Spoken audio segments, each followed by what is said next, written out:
Hello student, मैं हूं आपका एजुकेटर चंद्रदेव और आप सभी का स्वागत है हैप्पी बायोलॉजी क्लास में। तो स्टूडेंट, आज का जो वीडियो है उसमें लोग बात करने वाले हैं टॉप मोस्ट इम्पोर्टेंट क्वेश्चंस के बारे में। ये आप लोग का जो सब्जेक्ट है वो आप लोग का है केमिस्ट्री, और ये आप लोग का जो वीडियो है बीएससी सेकेंड ईयर के लिए है। आप लोग को पता है जो केमिस्ट्री होता है उसमें 3 पेपर होते हैं, तो ये आप लोग का जो वीडियो है वो पेपर आप लोग का फर्स्ट है, ठीक है। और जिसको हम लोग बोलते हैं इनऑर्गेनिक केमिस्ट्री, जिसको हम लोग क्या बोलते हैं अकार्बनिक रसायन, ठीक है। और ये स्टूडेंट जो आप लोग का वीडियो है वो आप लोग के संत गहिरा गुरु विश्वविद्यालय सरगुजा अंबिकापुर के लिए महत्वपूर्ण है, ठीक है। जो अदर यूनिवर्सिटी के स्टूडेंट हैं वो इसको न देखें क्योंकि उनका जो सिलेबस है वो अलग हो सकता है। तो चलिए स्टूडेंट स्टार्ट करते हैं आज का वीडियो। तो इससे पहले स्टूडेंट आप चैनल पर नए हैं, चैनल को सब्सक्राइब नहीं किए हैं तो प्लीज़ चैनल को सब्सक्राइब कर ऑल बटन के आइकन को जरूर जरूर प्रेस कर रखें। जब भी इस प्रकार का मैं कोई वीडियो डालूँ उसका आप लोग को नोटिफिकेशन मिलता है। चलिए स्टार्ट करते हैं आज का वीडियो। तो स्टूडेंट सबसे पहले हम लोग बात करने वाले हैं यूनिट फर्स्ट के महत्वपूर्ण क्वेश्चंस के बारे में। चलिए स्टार्ट करते हैं। देखिए आप लोग का जो पहला यूनिट के स्टूडेंट उसमें पहला जो क्वेश्चन है, महत्वपूर्ण जो क्वेश्चन है वो आप लोग का है क्या डी ब्लॉक तत्वों के लाक्षणिक गुणों की व्याख्या कीजिए। ऐसी क्वेश्चन को और इस तरीके से दिया जा सकता है, क्या दिया जा सकता है, संक्रमण तत्व किसे कहते हैं, ठीक है। संक्रमण तत्व क्या है, किसे कहते हैं, संक्रमण तत्वों के निम्नलिखित गुणों की व्याख्या कीजिए। जैसे कि आप लोग का पहला है इलेक्ट्रॉनिक विन्यास, दूसरा आप लोग का ऑक्सीकरण अवस्था, तीसरा आप लोग का चुंबकीय गुण या अनुचुंबकीय व्यवहार। इस प्रकार से आप लोग क्वेश्चन आ सकता है स्टूडेंट। बहुत ही महत्वपूर्ण क्वेश्चन है, देखिएगा 100% इसका क्वेश्चन का आने के चांसेस, ठीक है। इसको जरूर पढ़ लीजिएगा आप लोग। देखिए आप लोग का जो आप लोग का इसी में और आप लोग किस प्रकार से क्वेश्चन बन सकता है, इसी क्वेश्चन को अगर 20 से काट के दिया जाएगा तो किस प्रकार से दिया जा सकता है। देखिए आप लोग का निम्नलिखित की व्याख्या कीजिए, एक कारण बताइए। क्वेश्चन इस प्रकार से भी आ सकता है जैसा कि आप लोग जो है पहला आप लोग का जो क्वेश्चन है, अधिकांश संक्रमण तत्व अनुचुंबकीय होते हैं, क्यों, कारण बताइए। दूसरा आप लोग का जो क्वेश्चन है, संक्रमण तत्वों के यौगिक रंगीन होते हैं, क्यों, कारण स्पष्ट कीजिए। या आप लोग का इस प्रकार से भी क्वेश्चन आ सकता है, संक्रमण तत्व परिवर्ती संयोजकता प्रदर्शित करते हैं, क्यों। और आप लोग का जो एक और क्वेश्चन है, संक्रमण तत्व अच्छे उत्प्रेरक होते हैं, क्यों। ठीक है स्टूडेंट, तो इस प्रकार से आप लोग के जो क्वेश्चन है बहुत ही महत्वपूर्ण है, ध्यान दीजिएगा, ठीक है। और इसी क्वेश्चन को आप लोग का इस प्रकार से पूछा जा सकता है। देखिए किस प्रकार से पूछा जा सकता है, प्रथम संक्रमण श्रेणी के तत्वों का इलेक्ट्रॉनिक विन्यास दीजिए, ठीक है। वे परिवर्ती सजगता क्यों प्रदर्शित करते हैं, कारण स्पष्ट कीजिए। तो इसी क्वेश्चन को इस प्रकार से घुमा के दिया जा सकता है। सभी एक ही क्वेश्चन स्टूडेंट, ध्यान दीजिएगा, ठीक है। तो ये था आप लोग का पहला क्वेश्चन, ठीक है। हम लोग बात देखिए इसी में और आप लोग का क्वेश्चन किस प्रकार से घुमा के दे सकते हैं। देखिए आप लोग यहाँ पर या आप लोग इसको हम लोग कर सकते हैं। दूसरा जो क्वेश्चन है आप लोग का ये आ सकता है, Mn2+ मैग्नीज 2+ आयन के चुंबकीय आघूर्ण की गणना कीजिए। इसको आप लोग पढ़ लीजिएगा, ये 19 में आया था सरगुजा में, ठीक है। और एक और इसमें आप लोग क्वेश्चन देखिए यहाँ पर आप लोग का है डीडी संक्रमण, ठीक है, क्या होते हैं उदाहरण सहित समझाइए। तो भी आप लोग के लिए महत्वपूर्ण हो सकता है, ठीक है। हम लोग चलिए अब देखते हैं हम लोग का जो क्वेश्चन अगला है उसके बारे में। देखिए आप लोग का किस प्रकार से क्वेश्चन आ सकता है। हम लोग का शॉर्ट नोट्स में टिप्पणी में Fe3+ और Fe2+ से अधिक स्थायी है, क्यों, समझाइए। ये आप लोग का और एक क्वेश्चन है, समझाइए कि Cu2+ रंगीन है जबकि Cu+ रंगीन, क्यों, ठीक है। इस प्रकार से आप लोग क्वेश्चन आ सकता है, ठीक है। चलिए देखते हैं जो आप लोग का अगला क्वेश्चन है इसमें आप लोग का वो क्या है। आप लोग का देखिए निम्नलिखित को समझाइए, ठीक है। तो पहला आप लोग का है कापर सेकेंड आयन रंगीन किंतु जेड जेड मतलब जिंक आयन रंगीन होता है, क्यों। ये पहला आप लोग का कारण वाला क्वेश्चन आ सकता है, ठीक है। देखिए लोग का जो दूसरा क्वेश्चन है इसी में आप लोग का वो क्या है, आप लोग का Ti4+ जलीय रंगीन किंतु Ti3+ जलीय पर्पल रंग होता है, क्यों, कारण बताइए। तो इस प्रकार से आप लोग के क्वेश्चन जो आते हैं केमिस्ट्री में इसी प्रकार से आते हैं, ठीक है। जो पहला यूनिट क्वेश्चन थोड़ा सा अधिक क्वेश्चन मैं लिया हूँ क्योंकि थोड़ा सा लेंदी टॉपिक है, ठीक है। जबकि जो लोग 2 3 4 5 है उसमें कम कम क्वेश्चन है, ध्यान दीजिएगा, ठीक है स्टूडेंट। तो प्लीज वीडियो को पूरा देखिएगा ध्यान से, ठीक है। लिखित आयनों में अयुग्मित इलेक्ट्रॉनों की संख्या ज्ञात कीजिए। जैसे कि Mn2+, Fe3+, Cr3+, B2+, B4+, CO2+ और जिंक 2+। इसका लोग क्या करना है, अयुग्मित इलेक्ट्रॉन की संख्या ज्ञात करना है, ठीक है। तो स्टूडेंट ये था आप लोग का। इसमें एक और आप लोग का महत्वपूर्ण क्वेश्चन देखिए, अगर वो क्वेश्चन नहीं आता है तो क्वेश्चन ए वाला आप लोग का 100% आने के पूरे पूरे चांसेस है। कौन सा क्वेश्चन, द्वितीय, ठीक है, द्वितीय संक्रमण श्रेणी के तत्वों के नाम, संकेत व उनके इलेक्ट्रॉनिक विन्यास लिखिए, ठीक है। चाहे प्रथम संक्रमण तत्व आए चाहे द्वितीय संक्रमण आए, आने के पूरे पूरे चांस है एक, ठीक है।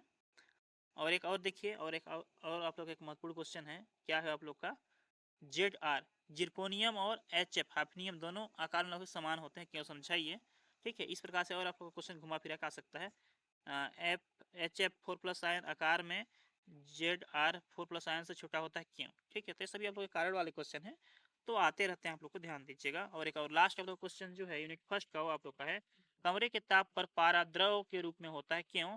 समझाइए। तो उसका यहाँ पर आप लोग का उसका आंसर भी आप लोग का यहाँ पर आप लोग ध्यान दीजिएगा। ठीक है, तो ये था आप लोग का यूनिट फर्स्ट के महत्वपूर्ण क्वेश्चन। ठीक है स्टूडेंट, ध्यान दीजिएगा। आप लोग हम लोग बात करने वाले क्वेश्चन यूनिट सेकंड के महत्वपूर्ण क्वेश्चन के बारे में। देखिए आप लोग का यूनिट आप लोग का सेकंड स्टार्ट होता है। ठीक है, चलिए हम देख लेते हैं। ये आप लोग का यूनिट सेकंड, रेडॉक्स अभिक्रिया को उदाहरण सहित समझाइए। ये क्वेश्चन आप लोग बहुत ही महत्वपूर्ण है, ध्यान दीजिए। कौन सा क्वेश्चन? रेडॉक्स अभिक्रिया कितना बार आ चुका है, लेकिन आने के पूरे पूरे चांसेस हैं। ऐसी क्वेश्चन को और इस प्रकार से आप लोग को दिया जा सकता है, किस प्रकार से? ऑक्सीकरण अपचयन अभिक्रिया की व्याख्या कीजिए। ठीक है, तो दोनों क्वेश्चन एक ही है, आंसर दोनों के एक ही है, ध्यान दीजिएगा, बहुत ही महत्वपूर्ण है, इसको छोड़िएगा मत। ठीक है, या दूसरा क्वेश्चन आप लोग देख सकते हैं यहाँ पर आप लोग का क्या है, आप लोग का विद्युत रासायनिक श्रेणी क्या है, इसकी विशेषताओं का वर्णन कीजिए। ठीक है, ये आप लोग का दूसरा क्वेश्चन था। तीसरा आप लोग देखिए रेडॉक्स विभव, वहां पर दूसरा था, यहाँ पर दूसरा क्वेश्चन। ठीक है, रेडॉक्स का वहां पर देखिए क्या है क्वेश्चन, रेडॉक्स विभव क्या है, रेडॉक्स विभव आंकड़ों के किन्हीं दो उपयोगों की विवेचना कीजिए।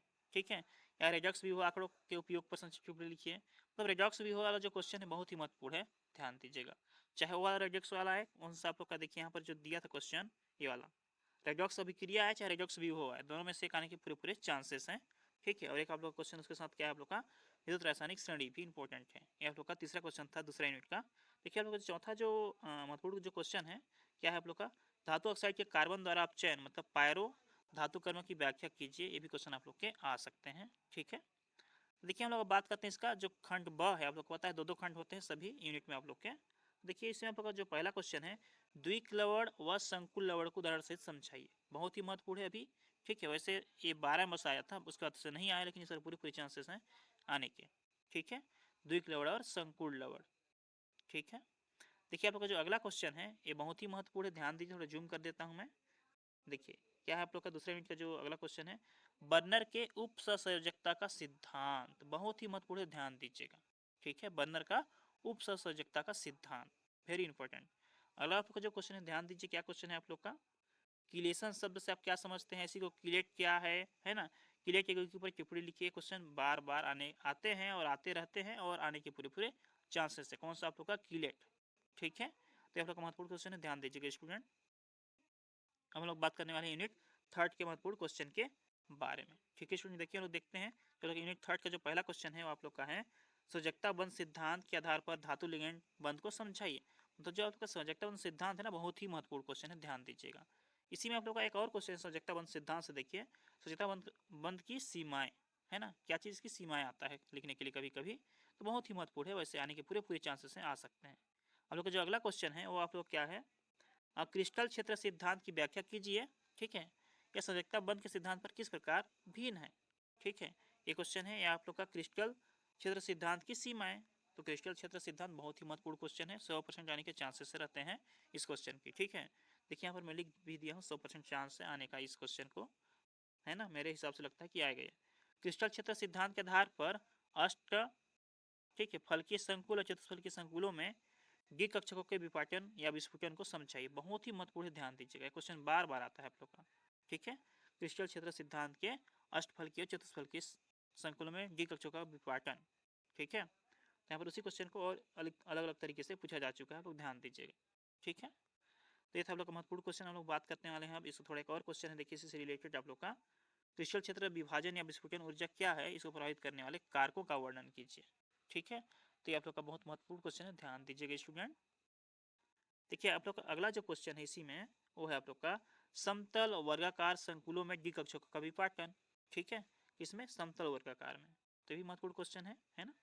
देखिए आप लोग का जो अगला क्वेश्चन है इसका क्रिस्टल क्षेत्र स्थायीकरण ऊर्जा D3 D4 D5 D6 D7। ठीक है, तो भी एक महत्वपूर्ण क्वेश्चन है आप लोग का, हो सकता है। ठीक, अगला देखिए आपको जो अगला क्वेश्चन है इसका, ठीक है, या लास्ट क्वेश्चन कर सकते हैं इसको हम लोग। देखिए सिद्ध कीजिए, क्या सिद्ध करना है आप लोग को, ये delta T equal to 4/9 delta 0 equal to 0.45 delta 0, है ना, क्योंकि लिखने के लिए आ सकता है क्वेश्चन, बहुत ही महत्वपूर्ण, ध्यान दीजिएगा, अगर देख लीजिएगा जरूर, है ना। हम लोग बात करते हैं इसका लास्ट जो क्वेश्चन है स्टूडेंट, ध्यान दीजिए, तीसरा यूनिट का क्रिस्टल क्षेत्र सिद्धांत क्या है, अष्टफल के संकुलों जैसे कि K4 FeCN6 K4 Fe6, ठीक है, F6 सॉरी में डी कक्षा का भी पैटर्न को समझाइए। तो ये आप लोग का लास्ट क्वेश्चन था यूनिट 3 का स्टूडेंट, ठीक है। हम लोग बात करने वाले यूनिट 4 के महत्वपूर्ण क्वेश्चन के बारे में, ठीक है स्टूडेंट। चलिए हम देखते हैं।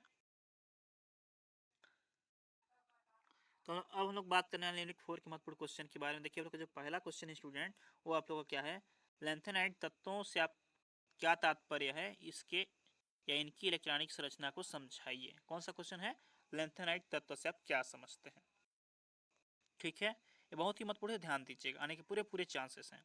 दूसरा लोग का जो क्वेश्चन है, लैंथेनाइट तत्वों के ऑक्सीकरण अवस्था को समझाइए, ठीक है। ये भी मतलब ये दोनों आप लोग क्वेश्चन एक ही है, कहना चाहिए तो एक प्रकार से। सॉरी स्टूडेंट, ये आप लोग का जो पहला क्वेश्चन है उसमें लैंथेनाइट तत्वों से क्या तात्पर्य है, इलेक्ट्रॉनिक संरचना को समझाइए। आप लोग जो दूसरा क्वेश्चन है वो आप लोग का है इसकी ऑक्सीकरण अवस्था को समझाइए, ठीक है। चलिए हम देखते हैं जो अगला इसका क्वेश्चन है वो क्या है आप लोग का, लैंथेनाइट संकुचन क्या है उदाहरण से समझाइए। तो मतलब लैंथेनाइट आप लोग को पढ़ना है हर हाल में, ठीक है, बहुत ही महत्वपूर्ण है। देखिए फिर क्या आप लोग का, लैंथेनाइट द्वारा संकुल निर्माण, क्या लैंथेनाइट द्वारा क्या निर्माण, संकुल निर्माण, बहुत ही महत्वपूर्ण क्वेश्चन, ठीक है। अब लोग अगला देखिए, एक और महत्वपूर्ण क्वेश्चन है, लैंथेनाइट के पृथक्करण की आयन विनिमय विधि। ये भी बहुत बार क्वेश्चन आ चुका है स्टूडेंट, बहुत ही महत्वपूर्ण है।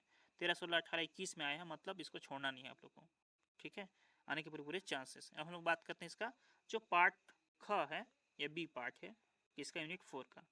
क्वेश्चन क्या है, एक्टिनाइट संकुचन क्या है। तो आप लोग का एक एक्टिनाइट और एक लेंथेनाइट क्वेश्चन आने के पूरे पूरे चांसेस हैं, आप लोग पढ़ ही लीजिएगा, इसको छोड़िएगा मत। देखिए आप लोग का क्या है, पश्च एक्टिनाइट एवं पश्च लेंथेनाइट के मध्य समानताएं, वेरी इंपॉर्टेंट, ठीक है, इसको पढ़ लीजिएगा। वैसे 22 में एक बार आ चुका है, फिर भी आने के पूरे पूरे चांसेस हैं, ठीक है, तो एक बार देख लीजिएगा जरूर आप लोग। हम अगला देखने वाले हैं अब आप लोग का जो लास्ट यूनिट है यूनिट 5 के क्वेश्चन के बारे में, ठीक है स्टूडेंट। देखिए आप लोग का जो पहला क्वेश्चन है इसमें वो आप लोग का है, ब्रोस्टन लॉरी के अम्ल क्षार धारणा की विवेचना कीजिए, ठीक है। किसका पूछा गया है आप लोग का, ब्रोस्टन लॉरी, बहुत ही महत्वपूर्ण है अम्ल क्षार अवधारणा, ठीक है।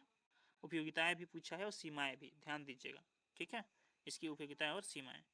अगला आप लोग का जो क्वेश्चन है, लुईस अम्ल धारणा क्या है, ठीक है, लुईस अम्ल क्षार वाला है, लुईस की अम्ल क्षार धारणा बहुत ही महत्वपूर्ण है, चाहे लुईस आए चाहे ब्राशन लॉरी आए, दोनों में से एक तो आने के पूरे पूरे चांसेस हैं, ठीक है।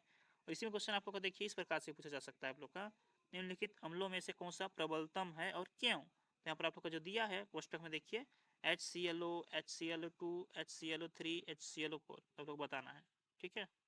देखिए आप लोग का जो अगला क्वेश्चन है स्टूडेंट वो है आप लोग का, लक्स फ्लड अम्ल क्षारक सिद्धांत की व्याख्या कीजिए, है ना। तो भी क्वेश्चन आप लोग का आ सकता है। 4 आप लोग का अम्ल क्षार वाला उदाहरण है, लुईस है, ठीक है, राशन लॉरी है, लक्स फ्लड है और आयरनियस है। देखिए आप लोग का जो ब में इसका जो क्वेश्चन है आप लोग का बहुत ही महत्वपूर्ण क्या क्वेश्चन है, ध्रुवीय और अध्रुवीय विलायक, मत छोड़िएगा, ठीक है। ध्रुवीय अध्रुवीय इसी को लोग क्या बोलते हैं, प्रोटिक और अप्रोटिक विलायकों को समझाइए, ठीक है, बहुत ही महत्वपूर्ण क्वेश्चन, ध्यान दीजिएगा स्टूडेंट आप लोग। और आप लोग का अगला जो क्वेश्चन इसी में, द्रव अमोनिया में होने वाली विलायक संकरण की अभिक्रिया को समझाइए, द्रव अमोनिया, बहुत ही महत्वपूर्ण क्वेश्चन। और आप लोग का लास्ट जो क्वेश्चन है इसमें आप लोग का वो क्या है, आप लोग का द्रव SO2 में मतलब सल्फर डाइऑक्साइड में होने वाली संकुल निर्माण, वो द्रव अमोनिया था और तो द्रव सल्फर डाइऑक्साइड आप लोग का है, ठीक है, दोनों में से एक आने के पूरे पूरे चांसेस हैं, ठीक है स्टूडेंट। तो स्टूडेंट ये था आप लोग का छोटा सा वीडियो, आपको वीडियो अच्छा लगता है वीडियो को लाइक करें, अपने दोस्तों को शेयर करें, ठीक है। हम लोग मिलते हैं नेक्स्ट में, तब तक के लिए थैंक यू, धन्यवाद, जय हिंद।